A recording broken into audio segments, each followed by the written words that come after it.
Hi there everyone, and welcome to this another risual public sector broadcast. My name's Tim G. I'm the head of public sector here at risual. I'm really pleased today to be interviewing Liz Barnes, who's the Vice-Chancellor of Staffordshire University, and today we're going to be talking about the impact of digital technology on the learner journey. Okay, welcome again to this risual public sector broadcast. I'm really pleased today to introduce Liz Barnes, Vice-Chancellor from our local university here at Staffordshire. Liz, thanks for joining us. My pleasure. I've got a number of questions to ask you today, which I know you've got some great answers to. Firstly, would it be good just to introduce yourself, how you've got into higher education, because I know you've been involved in a number of universities, and maybe a little bit of context around Staffordshire University as it is at the moment. Sure, I'm Professor Liz Barnes. I got into universities purely by chance, actually. I started as a teacher in Staffordshire. I started at Longton High School, Okay. and then went to Billbrook Middle School. And I was marrying somebody living in the northeast, and he sent me a job advert for the Teesside University. Excellent. And I ended up moving up there, and I actually went in first instance to look after sport because I was a PE and maths teacher. Wow, brilliant, yeah. And then when I started studying again, went off to Sheffield University just part-time whilst I was working, and undertook a degree in medical science, a postgraduate degree in medical science, and then moved into teaching physiology. Brilliant. And that was the start of my career in Yeah. higher education. Yeah. So it's funny the paths that you take, really, And now back to Staffordshire. which is great. And then Yeah. coming full circle. Yeah. And in between being to two other universities, so went Teesside to Derby, Yeah. to Sheffield Hallam, Yeah. and now Staffordshire, and it's just a great place to be. And Staffordshire University's got it's been around for a long time. It's got a long history of industrial innovation, hasn't it? Yeah, it's great. I mean, Staffordshire's been here for over 100 years now, Yeah. and it's always aligned itself to the needs of its city and its region and county, Yeah. and that's still very much what we're about. And we've just launched our new strategy, which is called the Connected University, Yeah. and that is about connecting to our employers, to our businesses, and to our communities across the county. Fantastic. So we're talking here about digital technologies and the impact on a learner journey, but before we get into the learner journey, I just wanted to get your perspective on how you feel digital technologies have changed over the years and what you've seen in those changes. Yeah, well, starting as a teacher, I remember my first preparation of lessons using a bander machine. You probably won't even have known what that was, but I used to have lots of blue ink on my hand after I've run the paper through this machine. Yeah. And then, the next thing, all of a sudden, I can remember getting email for the first time, and you would actually get a message on your screen if somebody had logged on. Well, imagine now if everybody had logged on, appeared on your screen. Things have changed massively. Yeah. But it's meant a lot for universities and teaching, because the way we teach has been transformed. Yeah. Because I guess we were always driven around content, and I think that lecturers were often seen as the font of all knowledge. Yeah. And we referred to specific textbooks, although we had journals, there were far fewer of them. Now we've got, all of the digital resources, but also it would be silly to assume that we could be responsible for sharing the content when there's so much available out there. Yeah. And so I think now lecturers are much more about facilitating learning and helping students make sense of all of this content out there, to critique it and to be selective and understand where they can go to seek out the answers that they're looking for. Yeah. Well, as you know, we were just talking before we kicked off the interview. I'm a student in your university, doing a management course, and my stepson is also at the new campus you've got around digital music and tech. And I guess there's a generation gap there, 25 years, and from an individual's point of view in engaging with digital technology nowadays, there's such a difference between the young people of today and people of my age, say middle age. Well, I mean, it's great. First of all, it's great that you've got your stepson and yourself studying with us, and that's not untypical at Staffordshire. We're very much a regional university, and I speak to so many graduates and our alumni that say, well, my dad was an alumnus, and now I am. And so that's not untypical, and it's great that you're both studying with us. But there is a huge difference, and we have quite a high proportion of adult learners. Sort of 40% of our students or more are adult learners. And the difference in the kind of technologies that they want to use and the extent to which they want to engage with it is quite stark, but it's the same for staff, of course. Yeah, of course, yeah. And I think the biggest challenge with technology is confidence. Yeah. The staff lack that confidence to try different things, and of course you're exposing yourself if you're going into a classroom full of people and you're trying to use a certain technology for the first time. You do feel very exposed and worry about making mistakes, but actually I always say students are very forgiving, you know, and they work with you and they help you. And so our challenge and battle is, how do we help? Some staff are flying ahead, as you can imagine, they're really innovative and creative, but how do we work with those that are sort of trying to hide away and avoid working with the technologies? And then the same with students. Most come in now and they're flying, certainly young students, there is no issue around technology. But for students like yourself, and I know you're really techie, so it's not an issue, there are some that haven't really used the technology, and so we have to make sure we've got the right support for those students in place. But the other thing is, some of our staff would love to be able to dictate the technology that we use, or the social media packages that we use, the apps we use, but we can't, because they're changing so fast. And the way that young people engage with these emerging technologies and the emerging software is so different, and it's so fast and rapid we can't keep up. So it's about understanding how they work, which devices they use, making sure that what we're doing is accessible through any type of device, and enabling them to use what works for them. And I guess it comes back to the challenge has always been in higher education, how do you support individual learners as opposed to treating them as a mass and trying to get them all to work in the same way, because we all learn differently. And actually technology's freed us up a lot there. So we need to design our teaching and our assessments and our courses such that students can engage in a way that suits them. There's an interesting dilemma there, isn't there? With students coming and maybe teaching the staff to be more confident and competent with technologies, and the staff obviously teaching the students to be confident and competent with themes, abilities, courses, all those kind of things. And actually I've used that in the past, quite early on when I was introducing e-learning, when I was at Teesside, actually I was a dean. We brought in the students to support the staff to develop their virtual learning environments. We used Blackboard, and the staff were really anti to begin with, and said, you know, this is just not right, the students coming to help us. But actually it worked really effectively, and what they were saying is, when the students looked at the site and how the staff were setting up the Blackboard site, the things the students really liked, the staff hadn't been so confident of. But the things the staff thought were great, the students go, no, that doesn't work for us. So actually that bringing students in, and we talk about working in partnership with our students, which is common in universities now. And we do really need to engage with them and listen to them and understand what works for them. And I think we're better at it now. I just don't think we're as worried now about consulting with students and asking their opinions. And that'll just enhance the learning journey, won't it? Absolutely.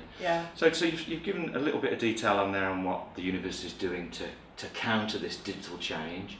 Can you give me more specifics around how the university is dealing with the digital channel shift? I hear this term, digital campus. I know you're very much in tune with a digital and cloud strategy for the university. Can you give me some context to that? Sure, I mean, I don't like rows of desks. I don't think they work anymore. And I've had a big focus on, you know, no more screens at the front of the room and projectors, or a lectern where a member of staff can hide away. That all learning now should be interactive, and we should be ensuring that wherever you are, you can use your digital devices, you know, you can use your technologies. But that includes the informal learning spaces as well, so I want to see technology on corridors, you know, and beanbags or whatever, just where students and staff can group together and work together. And it develops sort of learning communities, and I talk about it being a sticky campus, because if you've got the right sorts of spaces where students and staff want to be and feel that they can engage, then we will actually keep them around the campus far more than maybe we have in the past. And so it's transforming not only the way that we work, but it's transforming the physical environment. So the physical environment is we're beginning to really reflect our new digital age. But I guess the other part of it is less visible. And it comes back to the connectivity.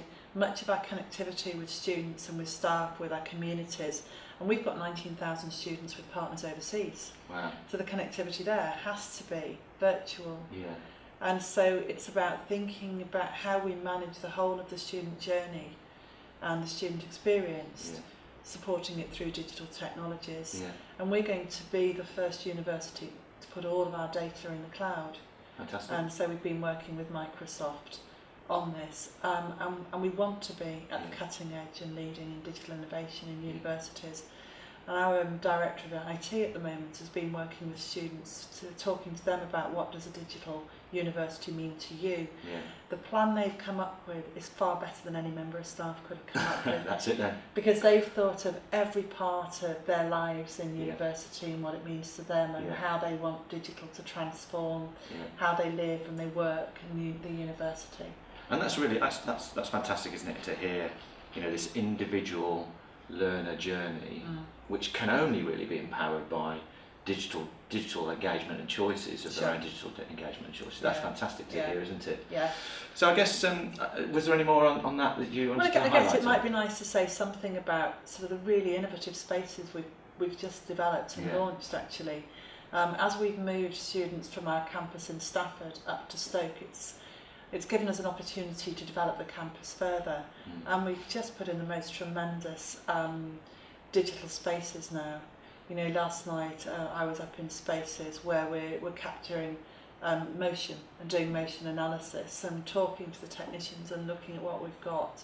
They were showing me pictures of what we had here in Stafford and what we've got now, and they were saying that on the module that they've just launched, we've got nearly 150 students, I think, and they're just loving it because the facilities are tremendous. Yeah. And I remember studying motion analysis, and I had nothing like that. You know, each time we set up our cameras, and it was just much more manual, but now it's all there, it's interactive, all there. And our music technology, of course, your stepson's learning music technology, all of the different spaces are interconnected. And well, I don't know, it's like walking into sort of a space machine compared to where we were. It's just so different. And I guess if we start visioning forward, what will these spaces look like in another 10 years? It'll be different again. Who knows? So just for my last question here, obviously what's really, really important for the university is not giving this great individual digitally enhanced learner journey, but obviously setting up the students that are coming in to either aid where they are in terms of employment or find employment. So I guess you've got a lot of connections with the local economy, local employees. Well, I mean, what's the sentiment from the local employees around digital empowered workforce, digital skills and empowered workforce? You know, if I say a bit about that more generally as well, for all of our students now, we make a commitment to say that they will engage with the workplace while they're studying, because it is really important that they're work ready, and all of our courses are applied. And so we're trying to prepare them for the world of work or for setting up their own businesses. And actually a space that we've developed we call our digital kiln, and it's got lots of really exciting technology within it, and that space is for bringing employers in as well, so they can use the space and they can get to grips with the new emerging technologies. And it's that opportunity for we call it disruptive learning, or just a space where all sorts of people can come together, try things out. But what employers are beginning to talk about is how their world of business is changing as well. So a really good example is, I know that in law, they're currently looking at how you qualify for law and looking at different routes through. And we've got apprenticeships, as you know, going into higher apprenticeships, degree apprenticeships. But also on that spectrum, the lawyers are saying, actually a lot of the work that we've done previously as solicitors and lawyers is now very technology based. And there's probably a new type of worker that we need, which are very savvy technology. So I guess there's an element here of lifting digital skills up for the modern age. But what I'm hearing here is also that the specific vertical applications of digital for digital legal, digital retail, digital, new ways of working, new roles, and we talk to the students about, actually, as you leave us, you probably don't, the jobs that you're going to go into don't even exist, and they'll emerge. And you know, there's a real interest in having courses such as digital marketing, digital leadership, digital business, digital health technology. Yeah. So you can put digital in front of almost anything, and I think most businesses will say now, we are going to have a space for this way of working. And it was interesting, I heard on the news yesterday there was that conversation about how can we make sure that we're developing and moving with the technology that's emerging whilst also retaining jobs. But I don't think it is about replacing people with technology. I think it's about freeing people up to do other things. And so it's about how technology makes us more fleet of foot, it makes us more efficient and effective, but makes us effective in how we use our people as well. I guess there's a couple of things there. One is, having the UK as a whole having a productive workforce that we can be proud of and have productivity at the side. But I can't agree anymore. Particularly in things like public sector, where you might just adjust people's job roles to be more service centric. Exactly. Serving the people, the students, the alumni, even your employees, right? And having those skills focus on the front end service rather than the back end. That's right. So I always say we've been too process focused. And actually we should be focused on outputs and not engaging. And so the process stuff can be done through the technology if we set it up right, and it does free you up to go and do what we all want to do, really. Or produce greater insights to where things should be dealt with. And begin to help us move forward in terms of where we'll be in the future. So you say where you'll be in the future, and you just said who will know what will happen in 10 years' time? But a kind of open question for you then. What do you think? What do you think the next thing, the big thing is around digital or change will be? Well, I guess the emerging thing is robotics, isn't it? It's robots. And just last week when we were launching our new technology spaces, we had Jason Bradbury from the Gadget Show. Really? Wow. And so I'm going to pinch what he was saying. And he was talking about robots, and he's been doing some work with, I think it's Afghanistan, about trying to get teachers in without being there physically. Right. And he's putting in robots. But the robots are being managed from here. And so you've got that physical teacher, but the physical teacher is a robot. Excellent. But the person is over here in the UK, and he was talking about connecting up our students with their students, but not just through virtual screens, through these robots. And everywhere I go, everybody's talking about the role of robots going forward. I think the other, it's not emerging, it's been around for a while, but what we're doing with augmented reality now as well is taking us to totally new places. Well, I saw some references to the HoloLens, Microsoft HoloLens, being released fairly soon across a number of European countries, which I'm really excited about too. I mean, I talked to Jason, I was sat with him at dinner and I was talking about our 30-year plan, and he said to me, rip it up. He said, 30 years ahead is Star Wars territory. He said, 10 years, what you need to do, you'll do in 10 years, because the technology will take you there much faster. And I just thought it was quite an interesting point. What does it mean for us in terms of our longer term thinking? And is there a limit to how far we can go, because we just cannot get our heads around where technology will take us. Absolutely. Well, I'm going to go home to my 3-year-old and 7-year-old tonight, and I'm going to tell them the fact that they may be looking forward to robot teachers as they move through their education over the course of the next 10 years.